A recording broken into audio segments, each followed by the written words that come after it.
2024년에 방영된 중국 드라마 중에 너에게도 오늘이 있다라는 드라마가 있습니다. 새해를 맞이해 방영된 드라마로 중국의 유명 배우 첸 싱씨와 장 루오난이 등장하는 로맨틱 코미디 드라마입니다. 해당 드라마는 법무법인 대표와 신입 변호사가 우연히도 직장 동료 사이에서 룸메이트로 바뀌면서 일어나는 다양한 주제를 다룬 드라마입니다. 드라마의 감독은 첸밍장이라는 대만 출신 감독으로 그는 2007년 내놓은 로맨틱 드라마 양별이 대한민국 서울 TV 페스티벌에서 최우수 장편 TV 시리즈 후보로 오르면서 이름을 알렸고 이후에 내놓은 작품들도 많은 작품상을 받으면서 이름을 알렸는데요. 이런 그가 내놓은 작품인 만큼 많은 사람에게 기대를 받았지만 드라마는 단 6화 만에 시청자들에게 외면을 받았는데요. 이렇듯 중국 드라마가 자국 시청자들에게 외면받는 이유는 뻔한 줄거리와 배우들의 낮은 연기력이 주로 꼽힙니다. 한국인들은 순수하고 올바르며 전통적이고 현대적인 사랑 관련 작품을 정말 잘 찍습니다. 중국 TV 드라마는 모두 허식적이고 핵심도 없고 표현할 것도 없고 각 캐릭터는 모든 것을 통제하는 척하거나 귀엽고 똑똑한 척합니다. 바로 옆 나라인 한국에서 엄청난 드라마들을 찍어내면서 중국인들의 기준을 한껏 올려놓은 상황에서 자국 드라마가 눈에 찰 리가 없죠. 이런 상황에서 또 하나의 한국 드라마가 연일 중국인들의 입에 오르내리고 있습니다. 그것은 바로 TVN 주말 드라마 눈물의 여왕입니다. 5%의 시청률로 시작한 눈물의 여왕은 입소문이 퍼지면서 6화 기준으로 14%가 넘어가고 있습니다. 드라마 눈물의 여왕은 영화 도둑들, 은밀하게 위대하게 주연으로 출연하고 드라마 해를 품은 달, 별에서 온 그대로, 아시아 국가의 차세대 한류 스타로 자리매김한 배우 김수현 씨와 드라마 나의 해방일지로 완벽한 연기 변신에 성공의 이름을 알린 배우 김지원 씨가 주연으로 등장하는 드라마입니다. 해당 드라마는 재벌가의 딸로 등장하는 홍혜인과 그녀의 출생도 모른 채 결혼한 백현우의 로맨스를 그리고 있습니다. 백현우는 홍혜인의 고약한 성깔 때문에 이혼을 결심했다가 그녀의 유언장을 수정하기 위해 다시 애정 공세를 펼치는 내용의 드라마입니다. 더 자세한 내용은 작품의 스포일러가 될 소지가 있으니 직접 보시면 만족하실 듯한 작품이라 생각합니다. 현재 해당 드라마는 대만, 일본, 인도네시아 등 10개 국가의 넷플릭스에서도 1위를 기록할 정도로 아시아 국가에서 많은 사랑을 받고 있습니다. 또한 전 세계 넷플릭스에서는 4위를 기록하고 있습니다. 그리고 그 관심은 한국의 문화를 금지하고 넷플릭스를 볼 수 없어서 불법적인 방법으로 한국 문화 콘텐츠를 소비하는 중국에서도 마찬가지입니다. 어떻게 보면 한국이나 일본보다 더 격한 반응을 보여주는 곳이 현재 눈물의 여왕 중국 팬들입니다. 중국 SNS 웨이보에는 눈물의 여왕을 검색하면 분 단위로 관련 게시글이 올라오고 있습니다. 심지어는 해당 드라마가 시작하는 시간에는 영화나 드라마를 리뷰하는 계정에서 드라마가 시작한다는 글까지 쓸 정도입니다. 韩剧舒适圈的代表作又出现了。金秀贤和什么金智媛他们的新剧《泪之女王》，我刚才看了一集，妈呀，给我看的，哎呦，好爽啊！怎么会这么拍？真的是在这个环节，只要韩剧好好的出手，什么可爱，什么霸总，什么男女之间的极限拉扯，但好像在这个领域里面，就是与之可以匹敌的一些叫什么作品吧。哇，第一集看完了，就是看到中间的时候，给我笑的脸，就是腮帮子疼。那个金秀贤这一九电影人太可爱了，我的天，这个导演还有编剧写的词，还有演员的呈现，哇，简直是打满分，太完美了，给我笑的完全停不下来。所以啊，怎么说呢？韩剧有的时候还挺让人，哎呀，就是既爽又开心。 한글로 번역해 놓으면 이게 중국 사이트인지 한국 사이트인지 헷갈릴 정도의 광적인 관심입니다. 일할 생각은 안 하고 매일매일 눈물의 여왕 업데이트만 기다리고 있어요. 눈물의 여왕을 보다 보면 웃을 일이 정말 많죠. 제 팔자 주름과 눈가 주름이 더 드라마틱하게 느껴질 정도로 변화하고 있습니다. 어제 친구가 미친 듯이 눈물의 여왕을 보라고 권했는데 알고 보니 한국 드라마였습니다. 저는 한국 드라마를 한 번도 본 적이 없어서 그냥 보겠다는 말만 하고 자려고 누웠습니다. 그런데 밤 12시인데 잠이 안 와서 한번 봐봤는데 너무 멋지다는 말밖에 안 나오네요. 눈물의 여왕과 같은 드라마를 정말 원해요. 눈물의 여왕 BGM도 매우 좋네요. 눈물의 여왕은 언제 업데이트되나요? 한국 드라마에 푹 빠진 지 오래됐어요. 눈물의 여왕에 중독됐는데 연기력도 엄청나고 외모도 엄청나고 플롯도 엄청나네요. 빨리빨리 업데이트해주세요. 드라마를 보고 울었어요. 이 드라마를 보고 결혼에 대한 의지가 생겼고 상대방의 삶을 더 좋게 만들기 위해 의지가 생겼습니다. 하지만 여러분은 뭔가 이상함을 느끼실 겁니다. 그것은 바로 중국에서는 한국 드라마를 정식적으로 볼 수 없게 된 지 오래되었다는 것입니다. 즉, 불법적인 방법으로 영상을 보는데도 한국과 실시간으로 보고 있는 것입니다. 심지어 드라마 방영이 끝나고 1시간만 지나면 중국어 자막까지 입혀서 동영상 공유 사이트에 올라오는 상황입니다.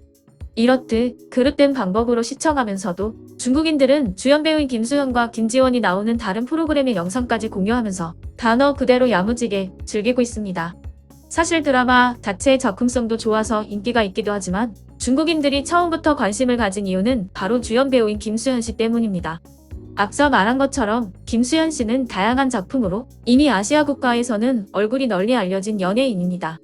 과거 한국 드라마 별에서 온 그대가 아시아 국가를 뜨겁게 달구고 있을 때 김수현의 인지도는 중국에서 별 그 자체였습니다. 2014년 장수이성 TV는 버라이어티 솔강대대에 김수현 배우를 출연시키기 위해 중국에 머무르는 단 8시간 동안의 금액으로 600만 위안, 당시 환율로 약 10억 4,300만 원을 사용하였습니다. 이 중에 절반이 김수현 배우의 출연료로 지급되었습니다. 나머지 금액은 이 8시간을 최대한 활용하기 위해서 김수현 씨에게 전세기를 제공했고 보안 요원만 600명을 준비했다고 하니 중국에서 그의 인기가 어느 정도인지 감이 오실 겁니다. 거기다가 2020년 아직 하나영이 한창일 당시에 중국 최대 전자상거래 업체 알리바바의 라이브 판매 방송에는 중국의 유명 연예인들과 빅토리아 베컴 등 해외 유명인들이 미리 촬영된 녹화 영상에서 향후 판매될 제품을 소개하는 시간이 있었습니다. 이곳에서 김수현 씨는 자신이 모델로 있는 한국의 한 한방 화장품 제품을 한국어로 소개하는 영상을 찍었는데요. 한국 연예인의 머리카락만 나와도 난리가 났던 시절에 아무렇지도 않게 지나갔다는 것을 보면 중국에서 이미 김수현 씨의 인지도는 최고 중에 최고라고 볼 수 있는 것입니다.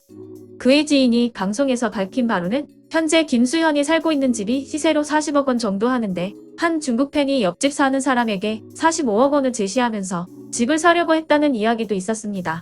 이런 김수현 씨의 인기에 완벽한 작품성까지 합쳐지니 중국인들이 보지 않고 지나칠 수 없었던 것입니다. 물론 정상적인 방법으로 시청하는 것은 아니지만 말입니다. 이렇듯 이번 눈물의 여왕의 인기 탓에 중국 내에서는 다시 한번 왜 우리는 한국처럼 좋은 작품을 만들 수 없을까에 대한 논의가 나오면서 한국 드라마가 가진 매력이 무엇인지를 말하는 중국인들도 늘어나기 시작했습니다. 同时呢，因为韩国影视剧它一直有一个特点是会反思社会、反思人性等等方面的这样的内容。鱿鱼游戏你看到3点，第一个呢，它是其实是在欲望在左右；第二个呢，我们要看资本在左右，因为最后你会发现这个老者是大 boss， 那么这个大 boss 事实上它是代表了资本的一个任意而为肆意妄为第三个就是说由资本所带来的权力的左右。为什么韩剧那么受人欢迎？韩剧当中女一号长相平平，身材平平，学历平平，智商平平，甚至还经常傻傻的。可是男一号和男二号就是拼命的去爱她。男一号长得又帅又有钱，而且还专一。男二号呢，温柔体贴，善良也专一。剧中一定有一个长得漂亮、身材好、学历高、出身好的女二号，但是男一号、男二号都不喜欢她，这不是反人性吗？这逻辑，这剧情现实当中你会看到吗？可是你为什么要看？为什么爱看？因为你就是那个女一号。你在现实生活当中遇不到男一号和男二号，所以你要追着韩剧去找，追着韩剧去看，这就是底层逻辑。 사실 현재도 중국 드라마가 인기가 없어진 이유로는 작품 주제가 다양할 수 없는 국가적 제한과 함께 아이돌들이 드라마에 출연하기 때문입니다. 한국도 과거에는 아이돌 출신들이 우후죽순 드라마에 출연하였습니다.